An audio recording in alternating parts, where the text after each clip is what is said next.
Hello everyone, Sudhir Sharma classes पर आपका स्वागत है। आज हम देखेंगे एनसीईआरटी क्लास 10th मैथ्स की एक्सरसाइज 3.2 का क्वेश्चन नंबर 5, 6, 7। क्वेश्चन नंबर जो 5 है और जो 7 है वो बोर्ड एग्जाम की दृष्टि से बहुत महत्वपूर्ण है, इसलिए आपको ये पूरा वीडियो ध्यान से देखना चाहिए। आइए शुरू करते हैं। एक्सरसाइज 3.2 का क्वेश्चन नंबर 5 इस प्रकार से है कि एक आयताकार बाग जिसकी लंबाई चौड़ाई से 4 मीटर अधिक है का अर्ध परिमाप 36 मीटर है, तो बाग की विमाई ज्ञात कीजिए। हमें यहाँ पर बाग की विमाई ज्ञात करनी है, आयताकार बाग की विमाई ज्ञात करनी है। आयताकार आकृति की दो नाप होती है जो उसकी विमाई कहलाती है, एक होती है लंबाई और एक होती है चौड़ाई। सामान्यतया चौड़ाई कम होती है और लंबाई ज़्यादा होती है। यहाँ पर भी दोनों में जो डिफरेंस है, लंबाई और चौड़ाई में जो डिफरेंस है वो 4 मीटर है। तो यहाँ हम मान रहे हैं बच्चों कि आयताकार जो बाग है इसकी विमाई हमें बतानी है, तो माना लंबाई है x मीटर और चौड़ाई है y मीटर। और प्रश्न में ये लिखा हुआ है कि जो लंबाई है वो चौड़ाई से 4 मीटर अधिक है, यानी लंबाई और चौड़ाई में जो डिफरेंस है, अंतर जो है वो 4 मीटर का है। तो हम लिख सकते हैं कि पहली स्थिति के अनुसार, हम यहाँ लिख रहे हैं बच्चों कि पहली स्थिति के अनुसार लंबाई और चौड़ाई में डिफरेंस 4 मीटर का है। और इससे आप इक्वेशन बनाना चाहें तो लंबाई तो है x माइनस चौड़ाई हमने मानी है y बराबर 4 मीटर। इसको हम कहेंगे इक्वेशन नंबर फर्स्ट। बच्चों इस प्रश्न को जो है वो ग्राफीय विधि से हल करेंगे, यानी ये जो आयताकार बाग है इसकी जो लंबाई चौड़ाई है इसको हम ज्ञात करेंगे ग्राफीय विधि से। इसकी जो अपन ने लंबाई मानी है वो तो है x और इसकी जो चौड़ाई मानी है वो है y। ठीक है, तो यहाँ पहले क्वेश्चन हम पहले इसका ग्राफ बनाना चाहेंगे, उसके लिए हम इसकी टेबल बनाना चाहेंगे। यहाँ -y को उधर पहुँचा दें तो ये हो जाएगा +y। तो हम इस आधार पर बना सकते हैं टेबल इसकी। तो इसकी जो टेबल बनेगी बच्चों, है ना, इसकी जो टेबल बनेगी, इस इक्वेशन की जो टेबल है हमें अगर बनानी है तो हमें यहाँ पे पहले y का मान लेना पड़ेगा। अगर हम y का मान लेते हैं, कुछ भी आप y का मान ले सकते हैं। y का मान अगर आप 6 लेते हैं, y का मान अगर 6 लेंगे तो x का मान आएगा 6 में जोड़ेंगे 4। तो अगर आप y की जगह 6 रखते हैं, 6 रखेंगे, याद रखिए x हमेशा y से 4 अधिक रहेगा। तो अगर आप y 6 ले रहे हैं तो 6 + 4 यानी आएगा 10। और अगर आप इसको y को 10 लेते हैं, y का मान अगर 10 लेते हैं तो x आएगा 10 से 4 अधिक, 10 + 4 यानी 14। इसी प्रकार अगर आप y का मान और कुछ लेते हैं, जैसे कि 12 लेते हैं, y का मान 12 लेंगे तो 12 में 4 जोड़ेंगे तो x का मान आएगा 12 से 4 अधिक यानी 16। तो इस प्रकार बच्चों जो पहली समीकरण बनी है उसकी टेबल भी हमने बना ली है। अब हम बात करेंगे इसकी दूसरी स्थिति की। दूसरी स्थिति ये कह रही है कि इस जो आयताकार बाग है इसका अर्ध परिमाप 36 मीटर है। अर्ध परिमाप 36 मीटर है। आयत का अर्ध परिमाप क्या होता है या आयत का परिमाप क्या होता है, तो समझते हैं कि जैसे ये आयत है तो आयत की चारों भुजाओं का जो टोटल है, अगर हम आयत के एक चक्कर लगा दें चारों तरफ, आयताकार बाग के चारों ओर चक्कर लगाएंगे तो ये कहलाएगा इसका परिमाप। लेकिन वो यहाँ पे कह रहा है अर्ध परिमाप। अर्ध परिमाप 36 दे रहा है, तो अर्ध परिमाप होगा इसका ये आधा चक्कर यहाँ से यहाँ तक, और आधे चक्कर में एक तो आएगी लंबाई और एक आएगी चौड़ाई। तो याद रखिए अर्ध परिमाप मतलब यहाँ से यहाँ तक। अर्ध परिमाप कहेंगे लंबाई प्लस चौड़ाई को। ठीक है बच्चों, तो अर्ध परिमाप का मतलब होगा आयत की लंबाई प्लस चौड़ाई। ठीक है, दूसरी स्थिति के अनुसार हमें ये दिया गया है कि आयत का जो अर्ध परिमाप है वो 36 मीटर है। ध्यान दीजिए, आयत का अर्ध परिमाप होगा उसकी एक लंबाई और एक चौड़ाई का टोटल। अर्ध परिमाप में आएगा लंबाई प्लस चौड़ाई। तो ये चीज आपको याद रखनी है, आयत का अर्ध परिमाप बराबर लंबाई प्लस चौड़ाई बराबर है 36 के। और इससे हम एक समीकरण बना सकते हैं। लंबाई तो हमने मानी है x प्लस चौड़ाई मानी है y बराबर 36।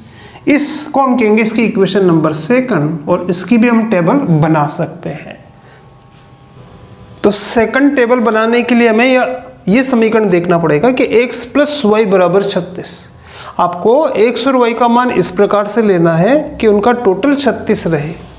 ठीक है, तो x और y लंबाई प्लस चौड़ाई का टोटल 36 आवे तो आप पहले y का मान ले सकते हैं। जैसे कि अगर आप y का मान कुछ भी 16 लेते हैं तो हमें x का मान लेना पड़ेगा 20, क्योंकि x है 20 और y है 16, 20 और 16 हो जाएगा 36। इसी तरीके से आप और भी मान ले सकते हैं। अगर आप y का मान लेते हैं 20, है ना, अगर आप y का मान लेंगे 20 तो x का मान आएगा 16। और इसी तरह से आप और भी मान ले सकते हैं, 18 भी ले सकते हैं। आसान है बच्चों, बस आपको ये ध्यान रखना है टेबल बनाते समय कि x और y आप इस तरह से लीजिए कि उनका जो टोटल है वो 36 आना चाहिए। 20 और 16 36, 36, 18 और 18 36। तो इस प्रकार इस प्रश्न से संबंधित हमने ये 2 टेबल प्राप्त की है। इनसे अब हम बनाएंगे ग्राफ, उस समय प्राप्त होगा इसका हल। इस प्रकार बच्चों ये जो 2 टेबल हमें प्राप्त हुई थी, इस आधार पर हम बनाएंगे इनके ग्राफ, जिसे हम लेते हैं पहली इक्वेशन। इसमें x का मान आप 10 देख रहे हैं, तो x का मान है 10 यहाँ पर और y का मान है 6, y का मान है 6 यहाँ पर। तो 10 और 6 दोनों को हम लेंगे तो ये आएगा यहाँ पर पॉइंट 10,6। अगला बिंदु हम लेंगे ये 14 पे 10, तो x बराबर 14 पर पहुँच गए। उसके बाद हमें जाना है 10 तक, तो 10 तक यानी ऊपर उठना है तब तक कि जब तक कि हमें 10 नज़र नहीं आ जाए। तो 14 पे 10 यहाँ पर है, तो यहाँ आएगा 14 पे 10। तो यहाँ हमने लिखा बच्चों 14 पे 10। इसी तरह से अगला पॉइंट हमें लेना है 16 पे 12। x बराबर 16 यहाँ पर है, इस पर हमें लेना है 12, तो 16 पे 12 की सीध में। ठीक है बच्चों, तो ये जो पॉइंट है ये x बराबर 16 और इधर अगर आप आते हैं तो ये 12। तो इस प्रकार ये जो तीनों बिंदुओं पे प्राप्त हुए हैं, अगर आप सही कर रहे होंगे तो ये एक सीध में आएंगे। इन्हें मिलाने पे हमें प्राप्त होगा पहली समीकरण का ग्राफ। तो इन बिंदुओं को मिलाने से हमें प्राप्त होगा ये एक सरल रेखा जो कि एक ग्राफ है। इसका जो समीकरण है वो है x माइनस वाई बराबर 4। अब हम बनाएंगे बच्चों सेकंड समीकरण का ग्राफ। इसका जो पॉइंट है वो है x का मान तो है 20 और y का मान है 16। x का मान आप यहाँ देखेंगे 20 पे 16 यानी ऊपर जाएंगे जब तक कि आपको ये y का मान नज़र नहीं आ जाए। तो यहाँ पर आएगा 20 पे 16, x का मान 20 और y का मान 16, 20 पे 16। इसी तरह से अगला बिंदु हम लेंगे, x का मान है बच्चों यहाँ पे 16 और y का मान है 20। x का मान 16 और y का मान है 20, y का मान है 20, तो 16 पे 20। और इसी तरीके से एक बिंदु और है, x का मान 18, y का मान भी 18। तो x का मान 18 और y का मान 18 यानी यहाँ पर। अगर आप सही करेंगे तो सारे बिंदु एक सीध में रहेंगे इन्हें मिलाने पर। तो इन्हें मिलाने पर हमें ये एक सरल रेखा प्राप्त हो रही है जो कि समीकरण है, जो कि ग्राफ है इस समीकरण का। इसका समीकरण है x प्लस वाई बराबर 36। अब हमें ये पता लगाना है कि इस आयताकार बाग की विमाई क्या है, इसकी लंबाई बताइए बगीचे की और चौड़ाई आपको बतानी है। तो आंसर निकालने के लिए हमें x और y का मान चाहिए और ये आएगा जहाँ ये दोनों रेखाएं काटेंगी। तो हमें इस रेखा को आगे बढ़ाना पड़ेगा। इस रेखा को आगे बढ़ा देंगे तो ये यहाँ पर इसको काटेगी, तो इसको हम आगे बढ़ाएंगे। तो इन्हें आगे बढ़ा दें तो आप देखेंगे कि इनको आगे बढ़ाने पर ये जो दोनों रेखाएं हैं ये यहाँ पर काटती है, इस जगह पे काटती है और इस बिंदु का जो निर्देशांक है वो है 20,16। तो अगर आपको इस प्रश्न का आंसर चाहिए तो आपको देखना होगा कि ये दोनों रेखाएं कहाँ काटती है। तो ये काट रही है 20,16 पर, तो हम कहेंगे कि इसका जो आंसर होगा वो 20,16 यानी x बराबर तो 20 यानी लंबाई तो आएगी 20 मीटर और चौड़ाई आएगी 16 मीटर। तो इसका आंसर हम इस तरह से लिख सकते हैं। तो हमने यहाँ आंसर लिखा है बच्चों कि आंसर होगा समीकरणों से प्राप्त रेखाएं बिंदु 20,16 पर काटती है, अतः इस आयताकार बाग की जो लंबाई है यानी जो x होगा वो तो आएगा आगे वाला मान यानी 20 मीटर, और चौड़ाई जो है यहाँ पे हमने लिखा है चौड़ाई y बराबर 16 मीटर। तो ये इसका आंसर है बच्चों। अब हम देखेंगे इसका छठा क्वेश्चन। आप देख रहे हैं बच्चों क्वेश्चन नंबर 6 इस प्रकार से है कि एक रैखिक समीकरण 2x + 3y - 8 बराबर 0 दी गई है। दो चरों में एक ऐसी और रैखिक समीकरण ज्ञात कीजिए ताकि प्राप्त युग्म का ज्यामितीय निरूपण जैसा कि फर्स्ट प्रतिच्छेद करती हुई रेखाएं हों, समांतर रेखाएं हों, समपाती रेखाएं हों। तो इस प्रश्न में बच्चों एक समीकरण आपको दे रखी है, दो चर वाली रेखा की एक समीकरण दे रखी है। तो हमने यहाँ पे लिखा कि हमें पहली रेखा का समीकरण तो दे रखा है। इस प्रकार बच्चों एक रेखा का समीकरण आपको दे रखा है, a1 b1 c1 आपको दे रखा है। आपको एक रेखा का समीकरण और लिखना है, और इस प्रकार जो आप दूसरी का समीकरण लिखेंगे तो जो जोड़ा बनेगा वो इस प्रकार से होगा कि इस प्रकार से होना चाहिए कि फिर अगर आप उनका ग्राफ खींचे तो ग्राफ आना चाहिए प्रतिच्छेद करती हुई रेखाएं। तो आपको एक रेखा का समीकरण और लिखना है, वो हम लिख देते हैं। फर्स्ट के लिए लिख देते हैं कि वो जो रेखा है वो हो जाएगी 3x + 4y - 9 बराबर 0। ये जो दो रेखाएं होगी, जो युग्म बन गया, जो जोड़ा बन गया, अगर आप इनका ग्राफ खींचेंगे तो जो ग्राफ आएगा इनका वो होगा प्रतिच्छेद करती हुई रेखाएं। यानी एक रेखा का ग्राफ ये है तो दूसरी का ग्राफ इस प्रकार से होगा। यानी ये दोनों समीकरण इस प्रकार से है कि इनका जो ग्राफ होगा वो प्रतिच्छेद करती हुई रेखाएं होगा। हम ऐसा क्यों कह रहे हैं कि दोनों का ग्राफ प्रतिच्छेद करती हुई रेखाएं होगा? हमने ये रेखा क्यों ली? तो उसका कारण है कि यहाँ से अगर आप a2 b2 c2 का मान निकाल के रखेंगे तो यहाँ a2 बराबर है 3 और b2 बराबर है यहाँ पर 4 और C2 बराबर है यहाँ पर -9। आप कैसे कह सकते हैं कि दोनों रेखाएं प्रतिच्छेद करेगी? तो उसके लिए आप चेक करो कि यहाँ a1/a2 का मान क्या आ रहा है 2/3, तथा b1/b2 का भी मान चेक करो b1/b2। b1 कितना है 3/4।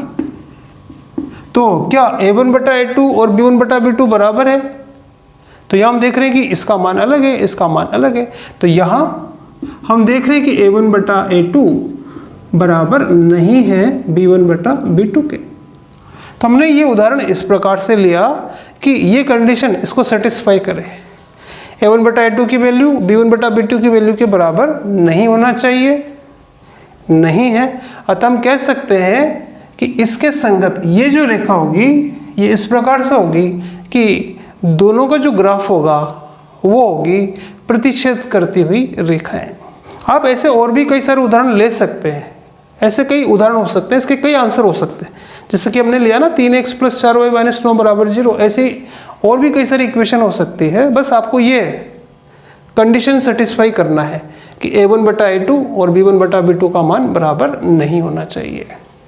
तो ये फर्स्ट का आंसर है। इसी प्रकार बच्चों सेकंड में हमें एक रेखा का समीकरण यहाँ इस प्रकार से लिखना है कि जो जोड़ा बनेगा समीकरणों का उनका जो ग्राफ होगा वो समांतर रेखाएं हों। और हम जानते हैं कि समांतर रेखाएं तब आती है जब a1/a2 बराबर हो b1/b2 के, लेकिन ये बराबर नहीं हो c1/c2 के। तो ये कंडीशन को ध्यान में रख के हमें ऐसे यहाँ पे उदाहरण लेना पड़ेगा। a1/a2 का मान b1/b2 के बराबर आना चाहिए। तो हम यहाँ उदाहरण लेंगे 4x + 6y। तो देखिए a1/a2 यानी 2/4, 2 के पार्ट से काटेंगे तो 1/2, b1/b2 3/6, 3 के पार्ट से काटेंगे तो 1/2। तो इस प्रकार a1/a2 b1/b2 के बराबर हो गया, लेकिन c1/c2 अलग रहना चाहिए। तो यहाँ पे हम कुछ और ले लेते हैं। तो इन दो रेखाओं का जो ग्राफ होगा वो होगा बच्चों समांतर रेखाएं। कैसे? और आगे देखते हैं। यहाँ a2 बराबर है 4, b2 बराबर है यहाँ पर 6 और c2 बराबर C2 बराबर है -7। अब यहाँ A1 बटा, एक बार फिर लिख देते हैं, A1 बटा A2 2/4, 2/4 को सरल करेंगे तो 1/2 आएगा, और B1 बटा B2 3/6, 3 के पार्ट से काटेंगे तो 1/2 आएगा, तो ये 2 तो बराबर है। और C1 बटा C2 का मान अगर आप निकालेंगे तो C1 का मान -8 बटा -7, तो इन दोनों का मान तो यहाँ बराबर है, लेकिन इसका मान इन दोनों से अलग है, क्योंकि यहाँ पर यह शर्त लागू हो रही है। अतः इसके संगत हमने उदाहरण इस प्रकार से लिया कि दोनों का जो ग्राफ होगा वो समांतर होगा। तो यहाँ इस क्वेश्चन में आंसर है ये। इसका थर्ड है, इसके संगत दी गई समीकरण के संगत हमें ऐसा उदाहरण देना है कि प्राप्त जो युग्म होगा उनका ग्राफ संपाती रेखाएं प्राप्त हो। तो ऐसा उदाहरण हमें यहाँ पे लेना है। क्या लेंगे? तो इसके लिए बस आपको ये करना है कि संपाती रेखाओं के लिए उदाहरण लेना है। तो ये जो समीकरण है, या तो आप इसको 2 से गुणा करके लिख दो तो आंसर आ जाएगा, या पूरी को 3 से गुणा करके लिख दो तो आंसर आ जाएगा। तो क्या आंसर हो सकता है? तो हम ऐसा करते हैं, इसको 2 से गुणा कर दें सबको, तो ये आएगा 4x 6y, और इसको 2 से गुणा करेंगे तो 16। चेक करते हैं A2 बराबर है यहाँ पे 4, B2 बराबर है 6, और C2 बराबर है यहाँ पर -16। चेक करते हैं A1 बटा A2, A1 बटा A2 का मान 2/4, 2 के पार्ट से काटेंगे तो 1/2, B1 बटा B2 3/6, 3 के पार्ट से काटेंगे तो 1/2, तो इसका भी मान 1/2, इसका भी मान 1/2। तो यहाँ हम देख रहे हैं कि A1 बटा A2 बराबर है B1 बटा B2 के। C1 बटा C2 को चेक करो, -8 -16, माइनस से माइनस तो कट जाएगा, और 8 से कटेगा एक बार, ये कटेगा 2 बार, तो C1 बटा C2 का मान भी आ रहा है बच्चों 1/2। तो आपने ये जो उदाहरण लिया है ये इस प्रकार से है कि यहाँ पर इन दोनों के संगत ये शर्त लागू हो रही है। और हमने पढ़ा है कि जब भी A1 बटा A2 बराबर B1 बटा B2 बराबर C1 बटा C2 हो, तो ऐसी स्थिति में युग्म संगत होता है, अनंत हल होते हैं, और प्राप्त जो ग्राफ होता है वो होगा संपाती रेखाएं। तो इस प्रकार, क्योंकि ये बराबर है, तो हमने लास्ट में लिखा कि अतः समीकरण युग्म से प्राप्त रेखाएं संपाती होगी, कि जब भी ये बराबर होते हैं तो उन दोनों समीकरणों का जो ग्राफ होगा उसमें प्राप्त रेखाएं संपाती होती है। बच्चों अब हम करने जा रहे हैं इसका क्वेश्चन नंबर 7, जो कि इस एक्सरसाइज का सबसे इंपॉर्टेंट क्वेश्चन है, इसलिए आपको उसको पूरा ध्यान से देखना चाहिए। आइए देखते हैं क्वेश्चन नंबर 7। तो 7वां क्वेश्चन इस प्रकार से बच्चों कि समीकरणों x माइनस वाई प्लस 1 तथा 3x प्लस 2y माइनस 12 बराबर 0 का ग्राफ खींचिए। एक अक्ष और इन रेखाओं से बने त्रिभुज के शीर्षों के निर्देशांक लिखिए और त्रिभुजाकार पटल को छायांकित करो। सबसे पहले हमें जो समीकरणें दे रखी है इनका हमें ग्राफ बनाना है। जैसे पहली समीकरण ये है, लाइन फर्स्ट ये है, इसका ग्राफ बनाने के लिए हम ऐसा करें तो -y को पक्षांतरित कर दें +y, और +1 को इधर पहुंचा दे तो -1, इससे हम ग्राफ बना सकते हैं। ध्यान दीजिए, ये यूं कह रहा है कि x जो है वो y से 1 कम रहेगा। ध्यान दीजिए, x जो है वो y से 1 कम है। तो बच्चों इसकी जो टेबल बनेगी उसमें हमें पहले y का मान लेना पड़ेगा। अगर आप y का मान 6 लेते हैं, कुछ भी ले सकते हैं, y का मान अगर हम 6 लेंगे तो x का मान होगा, y की जगह आप 6 रखिए, 6 में से 1 घटा देंगे।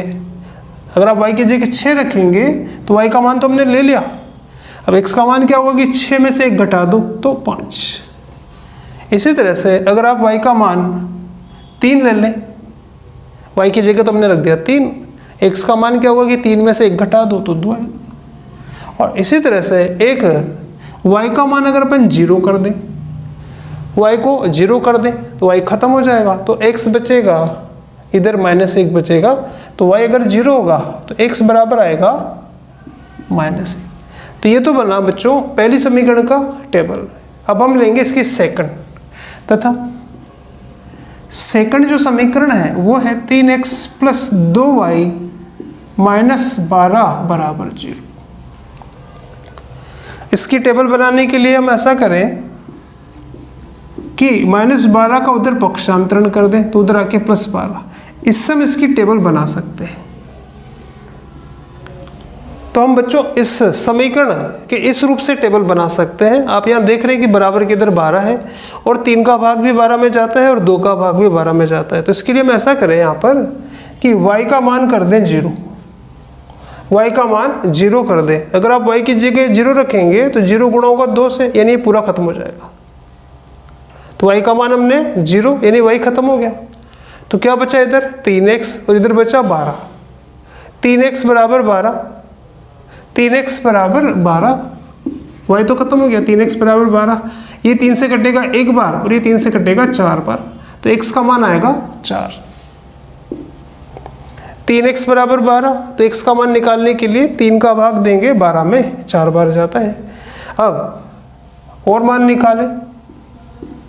अभी हमने यहाँ पे y को ख़त्म किया था, अभी यहाँ पे हम x को 0 कर दें, x को 0 कर दें, x खत्म हो जाएगा। तो क्या बच गया, x की जगह तो 0 आ गया, क्या बच गया 2y बराबर 12। 2y का मान 12 है, तो एक y का मान निकालने के लिए 2 का भाग 12 में देंगे 6 बार। तो इस प्रकार हमें ये 2 हल इसके प्राप्त होते हैं। इस पे भी हम इसका ग्राफ बना सकते हैं। तो इस तरह से ये जो 2 टेबल है इसके आधार पे हम बनाएंगे इनका ग्राफ। अब हम बच्चों इन टेबल का बनाएंगे ग्राफ। जैसे कि आप यहाँ समीकरण फर्स्ट की टेबल देख रहे हैं, यहाँ x बराबर 5 है, y बराबर 6 है। x बराबर 5 पे y बराबर 6 है, तो यहाँ पे आएगा ये बिंदु 5 पे 6। इसी तरीके से अगला बिंदु है x बराबर 2, x बराबर 2 पे y बराबर 3, x बराबर 2 पे y बराबर 3, यानी यहाँ पर आएगा 2,3। इसी प्रकार अगला बिंदु है x बराबर -1 इधर आएगा, तो -1, लेकिन y का मान 0।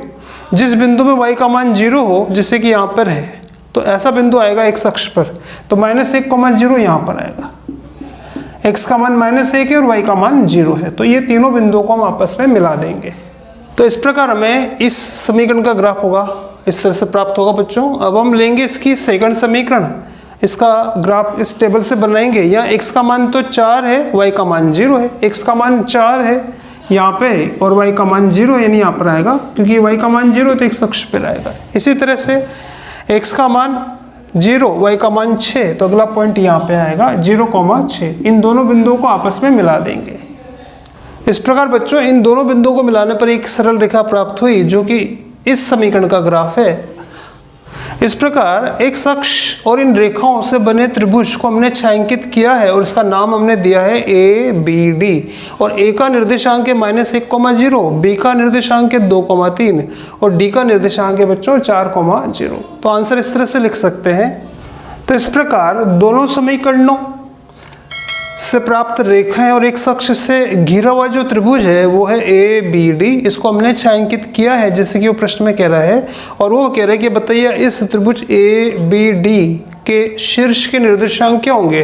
तो a का निर्देशांक तो है -1,0, b का निर्देशांक है बच्चों 2,3 और d का निर्देशांक है 4,0।